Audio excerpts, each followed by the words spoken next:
कौवा, तुलसी, ब्राह्मण, फल्गु नदी व गाय को मां सीता ने श्राप दिया था। यही कारण है कि गया में आज भी तुलसी का पौधा नहीं उगता है। ब्राह्मण कभी भी संतुष्ट नहीं होते हैं। इसकी कहानी बेहद ही रोचक है। आखिर बिहार के गया में क्या नहीं उगता तुलसी का एक भी पौधा? क्यों ब्राह्मण कभी संतुष्ट नहीं होता? फल्गु नदी सिर्फ नाम की नदी है। क्यों कौवा हमेशा लड़ झगड़ कर ही खा पाता है? कौवा, तुलसी, ब्राह्मण व गाय को मां सीता ने क्यों श्राप दिया था? इसके बारे में कुछ लोग ही जानते हैं। आइए हम विस्तार से इस बारे में बताते हैं। वाल्मीकि रामायण के मुताबिक वनवास के दौरान भगवान राम, लक्ष्मण और माता सीता पितृपक्ष में श्राद्ध करने के लिए बिहार के गया धाम पहुंचे। वहां ब्राह्मण ने भगवान श्री राम और लक्ष्मण को श्राद्ध कर्म के लिए आवश्यक सामग्री जुटाने के लिए कहा।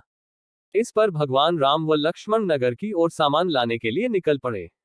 ब्राह्मण देव ने माता सीता से आग्रह किया कि पिंडदान का समय निकलता जा रहा है। यह सुनकर माता सीता की व्यग्रता भी बढ़ती जा रही थी, क्योंकि श्री राम और लक्ष्मण अभी नहीं लौटे थे। इसी दौरान दशरथ जी की आत्मा ने उन्हें आभास कराया कि पिंडदान का वक्त बीता जा रहा है। यह जानकर माता सीता असमंजस में पड़ गईं। तब माता सीता ने समय के महत्व को समझते हुए यह निर्णय लिया कि वह स्वयं अपने ससुर राजा दशरथ का पिंडदान करेगी। उन्होंने फल्गु नदी के साथ साथ वटवृक्ष, कौवा, तुलसी, ब्राह्मण व गाय को साक्षी मानकर स्वर्गीय राजा दशरथ का पिंडदान विधि विधान के साथ किया। इस क्रिया के उपरांत जैसे ही उन्होंने हाथ जोड़कर प्रार्थना की तो राजा दशरथ ने माता सीता का पिंडदान स्वीकार कर लिया। माता सीता इस बात से प्रफुल्लित हुई कि उनकी पूजा दशरथ जी ने स्वीकार कर ली है। इसके बाद उनके मन में संशय भी हुआ कि प्रभु राम इस बात को नहीं मानेंगे, क्योंकि पिंडदान पुत्र के बिना नहीं हो सकता है। थोड़ी देर बाद भगवान राम और लक्ष्मण सामग्री लेकर आए और पिंडदान के विषय में पूछा। तब माता सीता ने कहा कि समय निकल जाने के कारण उन्होंने स्वयं पिंडदान कर दिया। प्रभु राम को इस बात का विश्वास नहीं हो रहा था कि बिना पुत्र और बिना सामग्री के पिंडदान कैसे संपन्न और स्वीकार हो सकता है। इसके बाद माता सीता ने कहा कि वहां उपस्थित फल्गु नदी, तुलसी, कौवा, गाय, वटवृक्ष और ब्राह्मण श्राद्धकर्म की गवाही दे सकते हैं।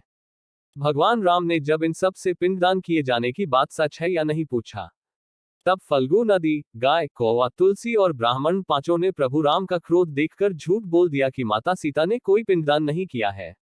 वटवृक्ष ने सत्य कहा कि माता सीता ने सबको साक्षी मानकर विधि पूर्वक राजा दशरथ का पिंडदान किया है। पांचों साक्षी के झूठ बोलने पर माता सीता ने क्रोधित होकर उन्हें आजीवन श्राप दे दिया। फल्गु नदी को श्राप दिया कि वह सिर्फ नाम की नदी रहेगी, उसमें पानी नहीं रहेगा। इसी कारण फल्गु नदी आज भी गया में सूखी है। गाय को श्राप दिया कि गाय पूजनीय होकर भी सिर्फ उसके पिछले हिस्से की पूजा की जाएगी और गाय को खाने के लिए दर बदर भटकना पड़ेगा। आज भी हिंदू धर्म में गाय के सिर्फ पिछले हिस्से की पूजा की जाती है। माता सीता ने ब्राह्मण को कभी भी संतुष्ट न होने और कितना भी मिले उसकी दरिद्रता हमेशा बनी रहेगी का श्राप दिया। इसी कारण ब्राह्मण कभी दान दक्षिणा के बाद भी संतुष्ट नहीं होते हैं। माता सीता ने तुलसी को श्राप दिया कि वह कभी भी गया की मिट्टी में नहीं उगेगी। यह आज तक सत्य है कि गया की मिट्टी में तुलसी नहीं फलती। और कौवा को हमेशा लड़ झगड़ कर खाने का श्राप दिया था। कौवा आज भी खाना अकेले नहीं खाता है। माता सीता ने जहां इन पांचों को श्राप दिया, वहीं सच बोलने पर वटवृक्ष को आशीर्वाद दिया कि उसे लंबी आयु प्राप्त होगी, वह दूसरों को छाया प्रदान करेगा। पतिव्रता स्त्री उनका स्मरण करके अपने पति के दीर्घायु की कामना करेगी।